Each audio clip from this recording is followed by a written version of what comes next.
I'm particularly excited about the ways that the new technologies create abundant new opportunities to connect what's going on inside universities to communities and regions outside. And as we see with CIVICA, even across national borders and continents. I think it means three main things. One is that it means interaction. So there's a lot of talk about how all sorts of information is newly available online and via various forms of digital media. But I think it's not just about sharing information. High quality digital education has to mean connecting people in interactive ways, in inventive ways. Secondly, I think high quality digital education has to mean paying attention to production values. We have to make an increasing emphasis, as we never have before, on the visual sphere of experience in particular, especially with these new generations of students who now have grown up acclimated to intensely visual cultures in everyday life. And then thirdly, I think that high quality digital education means really taking on issues of digital inequality and disadvantage, working hard, spending the necessary resources to provide equity of access to all learning opportunities for all students, including and especially those like the ones that CIVICA tries to nurture that link curricular endeavors to practical experiences in local and regional communities.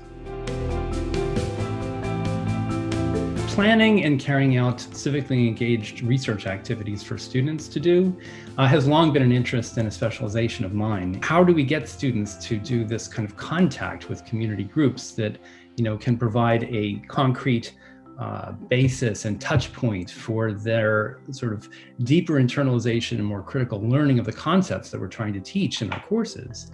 And this was marvelously possible actually through, especially through Zoom, where we were able to have students in the course conducting interviews, for example, with participants in an NGO's program that educates constituents on how to advocate with their MPs. Students took to it immediately, so did the participants in the interviews, and the result was a lot of success and some really, really intensive learning. In particular, I think that there are very attractive opportunities now before us to spread the word more quickly and more effectively among a range of potential partners in the community about the new efforts that universities like the LSE and others, including our partners in the CIVICA consortium, that we're all making to try to generate new programming along these civic lines.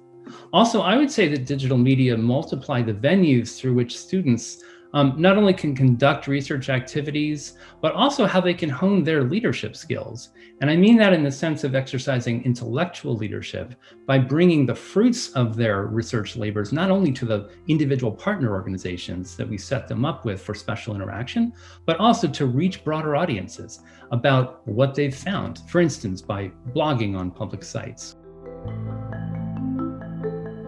As a researcher and teacher in the realm of political science and political theory, I would just kind of reaffirm the common sense out there that there's never been a more important time than currently to engage in truly transnational and emphatically transnational forms of exchange in the worlds of research and of teaching. I mean this in the context of our time where we see hardening nationalisms in so many different countries, encouraging the kinds of collaboration among faculty members, students, and partners outside the university for the public good.